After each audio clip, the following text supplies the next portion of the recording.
Welcome to Design Muse Podcast, a podcast meant to inspire, educate, and advocate on all things commercial interior design. I am your co-host, Bridget Santos. And I'm Melanie Hanna. We are Design Muse Podcast.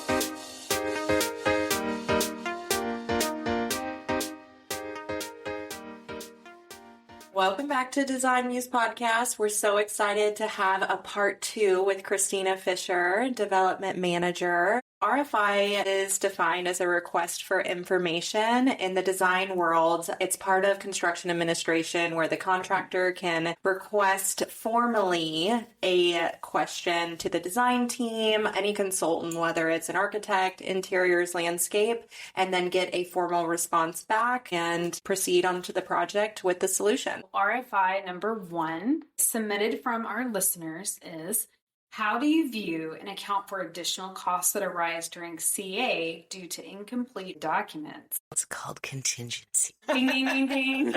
So for the people that don't know about contingencies, can you explain a little bit about what a contingency is? Yes, I think it's incredibly important to make sure you really understand that there are always overages and that you're getting enough money in your budget to cover unforeseen circumstances. So those contingencies, especially on the hard cost side, which is really all the construction division sides and the actual construction work, put a hefty contingency in there to make sure we feel comfortable as long as it underwrites well from a return standpoint. The contingency is kind of where I would go to get some of those extra funds for some of those unforeseen items. You have a certain percentage that you guys as a developer hold? Technically, I would say at least 5%. That's normal, but it really depends on the developer and the project and the overall development budget and construction costs and returns. But yeah, 5% is kind of rule of thumb. All right. So RFI number 2, what is the most common change order you see during construction phase? The biggest change order that I typically see is the misses and the miscoordination, or just misses of items in general that we need. On the interior design side, what are some of the biggest change orders you've seen? I'll talk about some that I've seen in my career. I've seen where I've picked up a project and Schluter trim was not specified in the units, which Schluter trim is a finishing metal profile. It's very important that it's included into the drawing set to price out because it can be a big number, times 300 plus units that need to go in all the tile locations. That's one of the biggest ones that I've seen on the interior side. That's a good one. Lighting, electrical seems to be something that has come up quite a bit. Thinking ahead on the furniture side is really important. Yes, bigger change orders come in when you need to move floor outlets. That's a big one. And making sure that I put myself on site when they're about to pour and make sure that that box walk, which a box walk is when you go and check all of the lighting and electrical locations from a standard standpoint before they pour the concrete and build in the drywall and the walls. And it seems to always be missed. Number 3, what are the top technology drivers in multifamily right now? Oh, the access, unit access is like huge. Security, it's yes. I mean, getting into your unit, the security and the amenity spaces. What are we going to use? The garage gate. Is it going to read the toll tag? We're not letting that one go. You're going to enter in the code. Yeah, all the things that have to do with control, access control. So the person that asked this was actually a technology integrator. Cool. And I've actually worked with him on the design side, and now he's at a really great local company. They also do furniture, technology, and all the things. Sweet. But he's on more of the integration side. So do you have a consultant that you bring on technology? Is that on every project? Sometimes no, and sometimes we do. Lately, we definitely are, because typically we've maybe had our MEP engineer do our low voltage drawings, and then it goes south pretty quickly, or it's just not done. Right. It's not done. Getting down to TVs. Right. I'm a weirdo about TVs. Me too.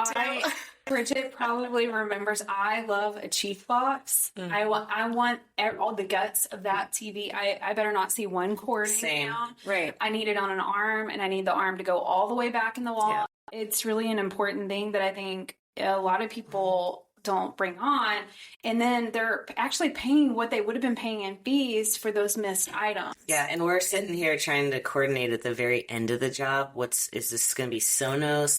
What people don't realize is when we're designing those TV niches, that's part of framing. To your point, bringing those consultants on very early and realizing that that consultant, even though they do nothing with the frame and how that's designed, it is a coordination item for interiors to create that niche with the right size TV. And by the way, Samsung to LG to Vizio to all these brands, their size of TVs are not always the same either.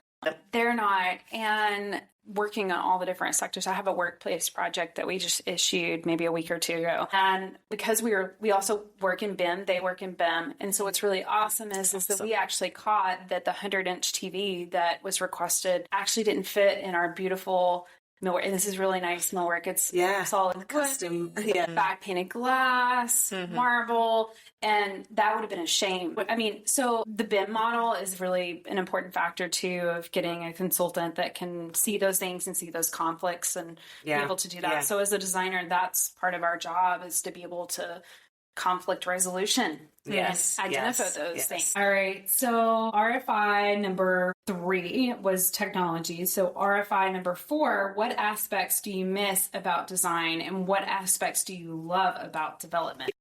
I miss a lot about design. I love creating and being the one to come up with the ideas. And that's really hard because I don't want to dictate what my consultants are going to do. It's up to their creative license, and they know what we want, but they have to like execute and come up with the concept and all the things, you know? I love a good concept. But I'm like not a part of that anymore. And I do miss that part of it, kind of the back end research of it all, and like the putting together the image boards and kind of understanding like what this wants to be is like, I'll just go do that on the fun, like on the side for fun.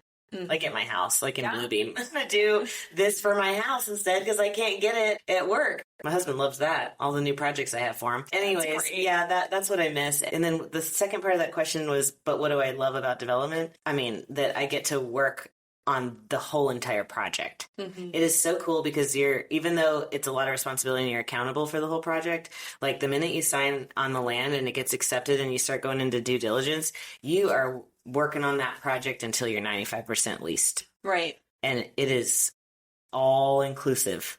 But do you know how much learning that is? And do you know how much like I know now about every sector, all the consultants, the fees, the contracts, the legalities of things, how to pay people? I mean, I'm a forensic accountant sometimes, and sometimes I'm a lawyer, you know? Like, not really, but you know what I mean? I mean, it's like, you're just all the things all the time. MacGyver. Like, my shit. Can you explain to the listeners what due diligence is? Yes. I don't think everybody knows what that is. Yeah. When we go in to say, I want to buy this land, and the owner says, we'll sell it to you, you immediately go into typically a 60 or 90-day due diligence where you really have a great checklist, and it's really working with the city jurisdictions and understanding the code and doing feasibility studies and understanding what you can build and all the different things. Where my utilities are coming from. Do I need to talk to the FAA? Do I need to, I mean, I could go on and on. It's this huge checklist. And what we do during that time frame is just make sure the project is really feasible, because 90 days due diligence helps us understand, okay, we're going to get this many units. The feasibility studies help with that. And that's all before closing. So that if something happens or whatever, then we know not to close. Or everything looks great, we're closing, we're doing it. And then you mentioned LOI, which is defined as a letter of intent. Correct. So can you talk a little bit more about what a letter of intent means? So I'm not on the acquisition side, but my folks who are amazing at that in my office will we'll find a site, sometimes not even with a broker and sometimes not even for sale. They'll just be like, I like that site. Let's try to see if we can buy it. All right. And they'll go with a letter of intent. Hey, this is how much we want to offer you. What do you think? Then they'll go out and talk with them, and they're very close with the brokers, and then they'll talk to the landowners and get accepted, or they're like, no, we need that to be higher or whatever. Right. So letter of intent kind of comes before the full purchase agreement of property. And, it's kind of the starting basis of, hey, this is how much I'll offer you, and these are the terms that I want. Yes. Do we need to rediscuss it into a different LOI? ROI, or do we want to move forward and continuing with a purchase? So determines our 60-day or 90-day due diligence, because that also is from the seller too. They have stuff they need to do too. Exactly. And provide. So that brings up another question. This is not an RFI. It's a continuation. So architect gets brought on very early. Most of the time, I would assume you have different architecture firms and interior. Sometimes they may be the same firm, but when do you bring in an actual interior designer?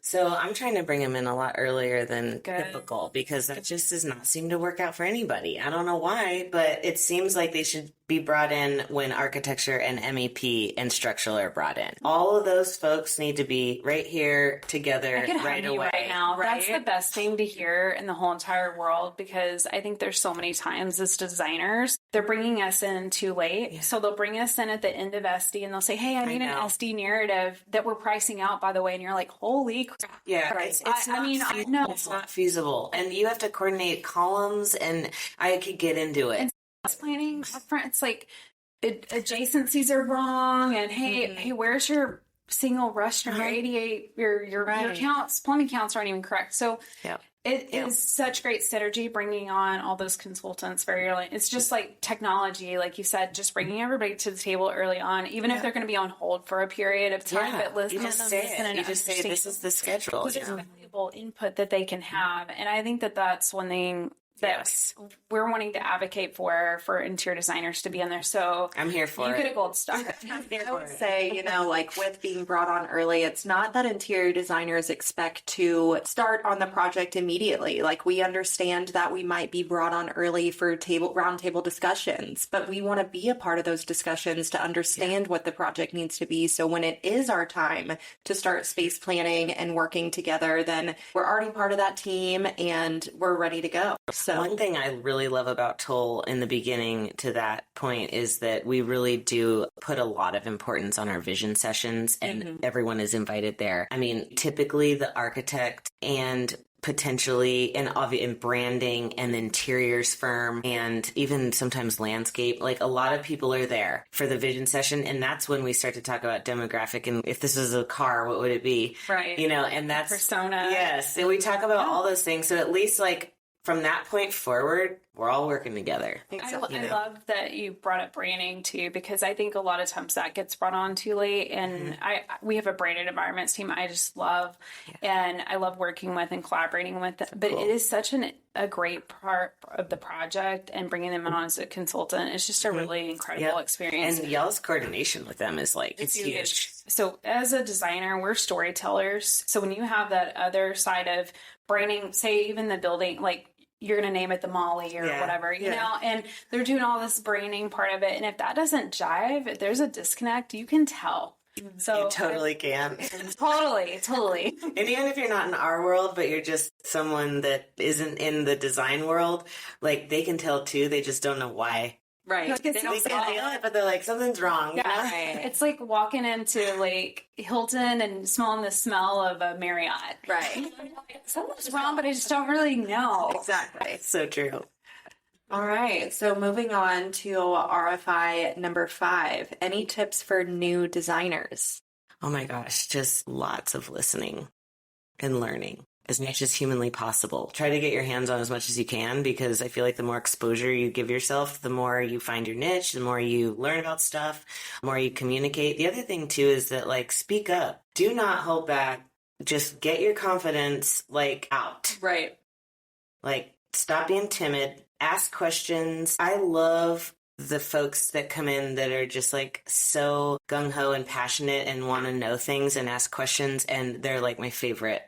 Like, come on, let's go. What do you want to know? Let's talk about it. But it's like, don't hold back from that. And really, there's not a stupid question ever. Right. And even if it is, get over it. It's about being curious. I think that's the fun part of it.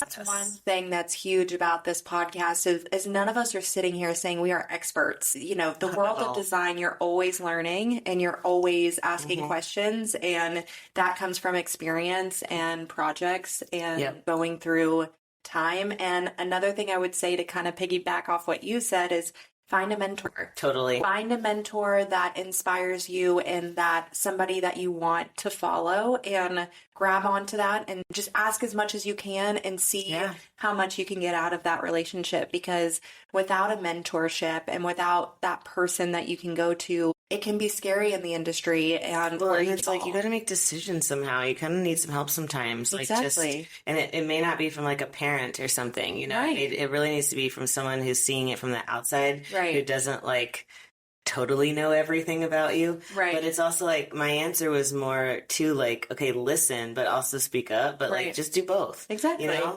Do it all. And I will say to also, I've seen the other flip side of that where it's very disrespectful too. I would say just go into it with an open mind. And on the mentorship side, don't be afraid to ask someone to coffee. Right. And I don't care what the age difference is. Someone told me that a long time ago. I was at a firm and they said, you know what, the best way to just dive into what you're wanting to do with business development and building the business and being in leadership and all these things, go take the CEO to lunch. Yeah. Go ask them to coffee. And so each one of the partners I actually went and had coffee or lunch with, and I try to be consistent. And some of them I actually still meet up with, even though we're not at the same firm, because I respect them and I respect their mentorship. And each one of them gave me a little bit of different perspective on different things. And so just lean in, and even if they're not at your firm, lean in and ask them if there's someone that you admire, because a lot of people are willing to give that mentorship. Right. Totally. Definitely. So moving on to RFI number 6, how has seeing a project from a developer's perspective changed how you view the approach to design, or has it?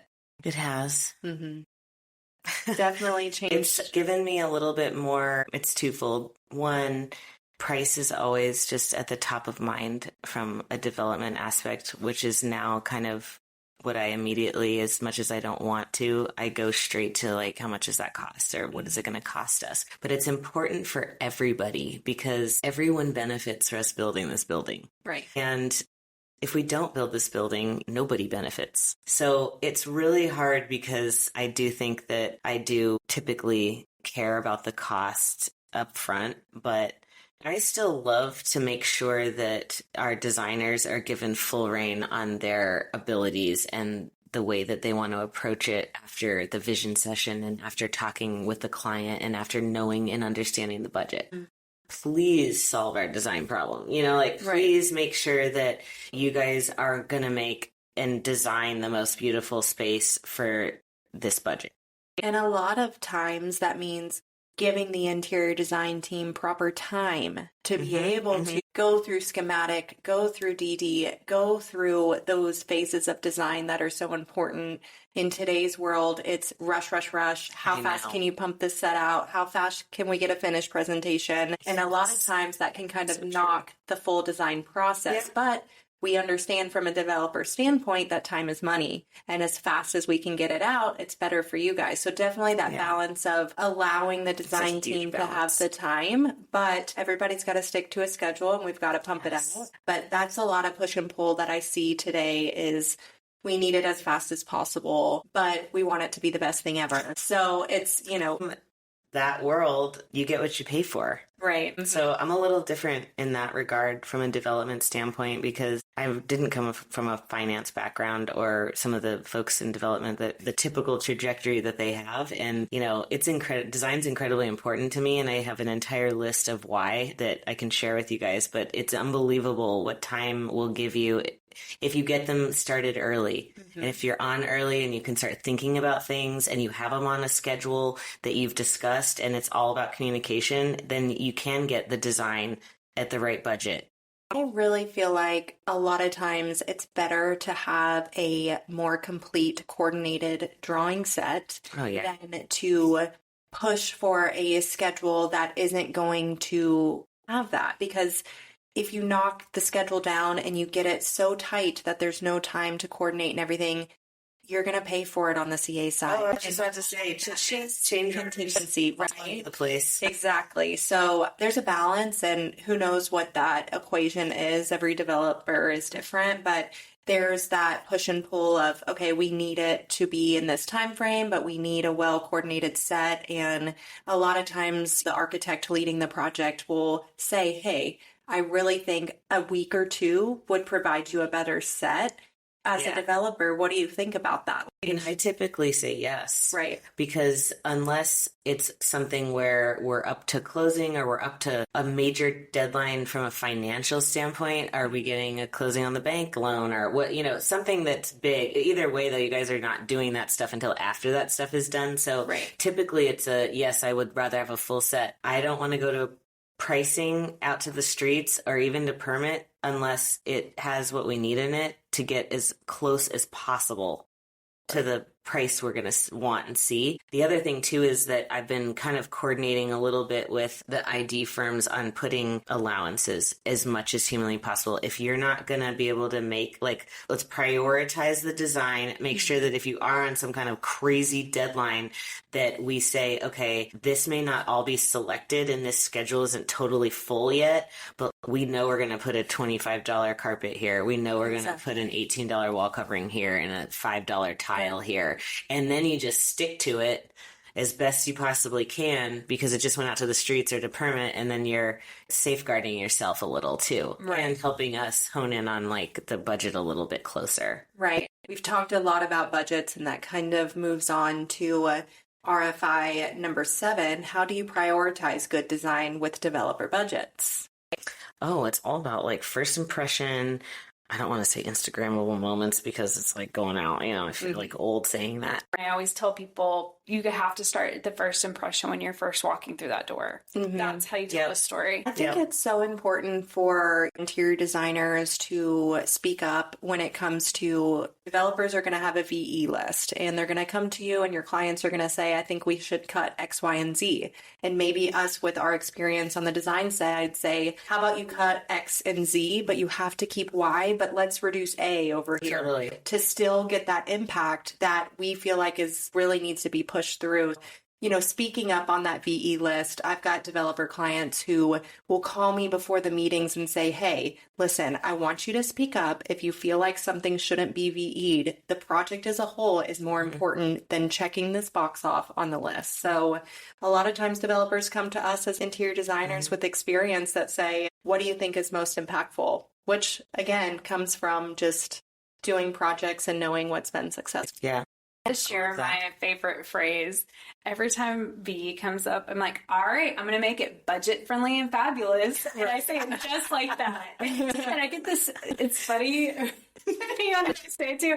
I kind of watch them to see how they're going to react because, it's true though. So as designers, we have to be agile and be able to really think ahead. And I'll be honest with you, a lot of times when, say, an owner's like, you know what, I really want this to be really nice space. I'll give an example. I have a project that just went out the door and we had marble hearts on that viola. Beautiful, beautiful. But at the end of the day, when budget came up, we did switch to a large format porcelain tile. Yeah. But here's the thing is being thoughtful about the details. So we did come back and added a really nice Schluter inverted piece so that it'll look nice and cleaned out, and we'll protect the corners because you don't want to mire that. But it's about thoughtful details and kind of in the back of your brain knowing, okay, how am I going to switch this out and it's going to look just as good? And on that particular project, the owner actually came back to us when we did the VE, proposed VE, and he was like, do you guys like this better than the first one? It was very hospitality driven. There was a lot of millwork, which is expensive, and it was custom and arches and stuff. But he was like, there's something different about this. And I think I like this better. And that's great. And we were like, well, we do too. We were really excited about it. But that's what good collaboration and just being agile and be able to not be just married to something as a designer. I think you get to a point where it's a humbling thing to be able to be flexible. Moving on to RFI number 8. What's your favorite part of switching from a designer to a developer? The money. It's not just that, but it is like enticing. Yeah, and it's also one of those things where I'm doing a lot. So it's not like I feel like I don't deserve the money, I probably deserve more, but it's like a fact of your lifestyle and just and you can still be so involved with all the consultants. And then, like I said, it's a full encompassing role. Yeah, you've talked a lot about how you see the whole picture of the project as a whole from a developer. It's great to be honest about what really is enticing about it. Because I think a lot of designers think, okay, well, what in our field could give us that opportunity to make more, things like that. And I think certain designers get to a point in your career where you feel like sometimes, depends the firm you're at, they kind of make you more of that PM role, or they make you more of that designer role. And I think some people kind of tap out at their capabilities. And when I started out, it was junior designer and senior designer and director and an owner. There was no ID1, ID2, ID 3.3. Right. I mean, I don't even know them all. Like all of them leading up. So it wasn't as complex, but people are so about titles right now. But then also there's that learning, because Steelcase actually put out a report, I think it was last year, where they were like, learning is the new pension. Yes. It is. And how much can I learn? And so people get tapped out. And so knowing that they have an option to go to a different industry, or not an industry, but a different avenue with their degree is incredible. I have to realize too that I'm a development manager where other developers have design managers. Right. I mean, when I got to my first developer out of my architecture firm, that developer was a design manager, and I literally managed the design. Right. Going into RFI number 9, what tools do you use for time management? Well, now I'm going to use that tool. What's it called? Task Planner. Okay, just, send it over to me, because I'm like, that sounds great. Also, I use it too, Okay. two different buckets. Thank you. I actually use it with the teams too now. Okay. So right now, we just issued a GMP set. So we have all of our tasks in there. And then the permit set, I have things where it's like, okay, I know I need to go back and do that, because it's coordinate list of Love it. things that came up maybe like the day of. So it's a really good task list in general. That sounds great. Otherwise, it's OneNote. Trying to retire my notebooks, and putting things on my calendar, I think has helped. If anything, I'm using it 75% at least. That's what I would say. Probably I use the most is Outlook calendar reminders. Hey, this is due in a week. Make sure that your eyes are on it. This person. Exactly. Yes. Your follow up. You said you'd touch base in 2 weeks. Make sure you're touching base in 2 weeks. Have that calendar in place. Miro is one thing that Melanie introduced me to, which is a platform where you can have virtual sticky notes, calendars, notes. It's kind of like you both log in and you have a board and you can see everything. We used it for Design Muse podcast, and it was a lifesaver when it came to putting both of our ideas onto one platform. I don't know if I'll ever retire my notebooks. It's funny because me and Melanie earlier were talking about what makes us an interior designer. And one thing is, in my bag, I probably have 3 different notebooks because it depends on what I'm going to be taking notes on what style I want to format my notebook. Yeah. All of that does need to translate somehow into a virtual aspect, especially if I'm sharing with my team or everybody else who's on the projects. Yeah. I think the shareableness is very important. I do love OneNote. And so say I'm in a client meeting and my team may not be in that meeting. And if I'm taking it in OneNote, it could have a checklist where they're just picking up. It's already done. It's already they've already picked it up in the Revit model. Wow. So I think it's just how you work as a team and how you collaborate. And it's about working smarter, not harder. Yeah. And then that way I'm not having to hand notes over to someone. Going back to Miro, it's basically an infinite whiteboard. And one of my colleagues in the industry, he's amazing. He actually introduced me to it. And you can do presentations in there. It's great for virtual presentations with clients because you can actually teach them how to use it. Or you can do like cross office. So a large project I was working on was a team of 8, and we had our Dallas, Minneapolis, and Chicago offices all working together. Sweet. So I had set up like a team structure in there, and I had faces with their name and their role, and basically had them put their face. You got to pick your face and your hair. And so you can actually do that with clients too. And it kind of tells you a little bit about, it's like psychology of design too. Because if Kristina comes in there and she puts a mohawk on herself, I know she's going to be really fun to work with, and she doesn't take herself too seriously. But if she comes in and she puts glasses on and her hair straight and her blazer, I'm going to know she's pretty serious. And so it's a fun exercise to do outside of your team.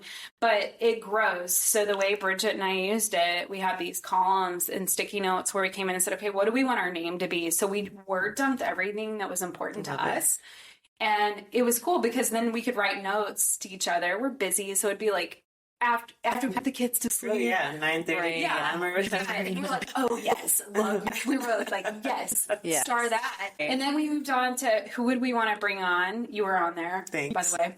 So sweet. I know everybody else is wondering, am I on there? Our board is like top secret. It is top secret. And I think it's fun how you can great. use it either very professionally with your clients, or you can use it very all over the place with your own internal team with just thoughts and everything. And I think part of time management too is really managing your client too and saying, hey, I need responses or I need feedback by this X amount of time. I welcome that. Right. I tell, like, after meetings, I'm like, if you haven't heard from me in like 3 days with this, like, please call me or email me immediately. Like, you are not going to because you're busy and developers are busy and they have a lot on their plate. And what I tell my team every time you walk into a meeting with a developer, even if you think they know the plan or the project that you're talking about, they might not. Like, start from the entry door, tell the story all the way back, and let's go from there. Yeah. So the last RFI question that we have, and I'm going to kind of do it in a 2-part and we can bounce off of it, but how do you create your FF&E budgets for multifamily projects? And then how do you choose your model unit, and what does it mean to have a model unit, and then the budget for the model unit itself? Well, I think it came with experience. I mean, I was just in such a great relationship with some of my early designers that I worked with, and that's where I learned so much about all of them. Coming from the architecture side to the interior side, it was like, wow, okay, there's all kinds of things that I need to know about. And so with experience, I think it depends on the developer. Sometimes we specifically only model a 2-bedroom apartment. We put a budget to it. Typically it's like 35 grand. A 1-bedroom would be like 25 grand. If it needs to go up or down, we kind of can massage it. But I think from an FF&E standpoint, I mean, the development companies I've had the pleasure and the blessing of working for high-end luxury. So typically it's a pretty decent size FF&E budget, but that's all part of kind of an overall soft cost budget that like you can kind of horse trade. Explain soft costs, because a lot of people may not know what that means. So hard versus soft. Yeah, hard cost is like all my construction costs. So my GC and all of the trades, all the divisions, steel and masonry and windows and everything, all that makes the project. Soft costs is what I pay my designers, my architects, consultants. I also pay my fitness equipment out of it. I pay my FF&E and all my furniture, and I pay for my TVs out of it. But a lot of the soft costs is a lot of those non-construction related costs. And it typically would house my budget for FF&E and art. It has my marketing budget in it, signage, things like that. So I think that's a big chunk. And so we kind of can determine based on previous projects, okay, this one might have been a little light. This one, we really had to kind of VE too much. So now we found a sweet spot of FF&E costs. Right. And you continue to analyze that over time. I still do that. Right. I still go back and look at old projects or, God, that project was so gorgeous. Like, what was that FF&E budget? We can tweak it. But typically, I like a hefty FF&E budget. But it's because those are the high impact. It's the touch and feel for me. Sure. And I'm just a little different than those developers because the touch and feel to me is the big impact. Right. That's what's going to make the first impression and the last impression and going to be the thing that really people can see and feel. And it's important to choose a model unit that's within that tour and to make it look so appealing to people that they can furnish it a certain way. A lot of times developers will give us the hardest unit Yes. to make sure What's going to help us sell this really tough floor plan? Exactly. And then that's the one that will end up modeling. Those budgets that you said for a model unit's pretty typical. For a market rate or a luxury rate, I've done even down to 15 grand for a 1-bedroom model. That's going to be on the low end because you want all the tchotchkes, you want it to smell good, you want it to feel good, you need the candles and the everything, the plant on the balcony, the plants. And for anyone that's not in multifamily, it's basically like staging. Right. And to go back to the unit, like hopefully I can be a good enough developer to not have a unit that's going to be hard to sell. Right. Exactly. I'm trying not to do that. Exactly. But it is true about modeling the units that might not be selling as fast as some of the others due to one thing or another. It might be a good layout, but like for some reason it's not leasing as fast. The other idea I really loved is like maybe using a vendor like Crate and Barrel or Restoration Hardware or West Elm or something to furnish entire model, because it's like, okay, what does that contract and relationship look like? How can we utilize them on a consistent basis to lower some costs, as well as provide the tenants an opportunity to get maybe a discount on some of the pieces and have a list there that says, oh, if you want that couch is so cool, you can buy it for this at this discount because West Elm's giving this to us for that. Something new in the industry with model units would be actual rented staged furniture that is taken away at the end versus a developer purchasing the furniture to go within the model unit. How do you feel about rentable furniture? It depends on the pieces, because a lot of those folks don't have things that I particularly want. I want the Restoration Hardware, the West Elm stuff. It would be definitely an option if it provided value where we might move models consistently.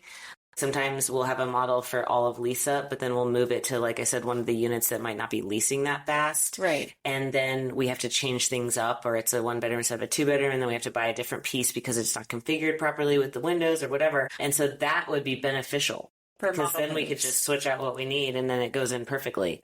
Yes. He works for Miller Knoll, and it's awesome. He actually has a company called She Ready, and I love it. So I'm giving you a shout out, Paul. Yes. Maybe he'll let us use his space for recording one day. Miller Knoll. Anyways, long story short, I had lunch with him recently, and he was saying there was such a need in the market for that because it was so cheesy, a lot of the staging. And so he actually has really nice pieces that he's coming in. And I was asking you at first, I was like, are you using your like furniture in your house? Because I think that's some really nice stuff, Herman Miller stuff. Yeah. And anyways, he was like, yeah, at first, but now we have this inventory of really nice things. And so we're able to come in and do that. And that's interesting because I've never thought about it from that side of it, doing a staging company for multifamily versus buying the furniture. But I think it's a really great idea. Well, that got my wheels turning on total home building, because I'm like, why can't I use those staging folks to come do our models for us? Yeah, and there's so many ways to do FF&E, and that's a whole nother podcast episode. But we thank you, Kristina, for all of the firing questions we've given you on this part 2 of your podcast. And thank you to all of our listeners who submitted questions. Please keep submitting questions. We want this podcast for you and for your questions to be answered. And every Friday, you can expect that we'll have an RFI that comes out. So please add comments, or you can personally message us, and we'll make sure that your questions get answered. Thank you so much, Kristina.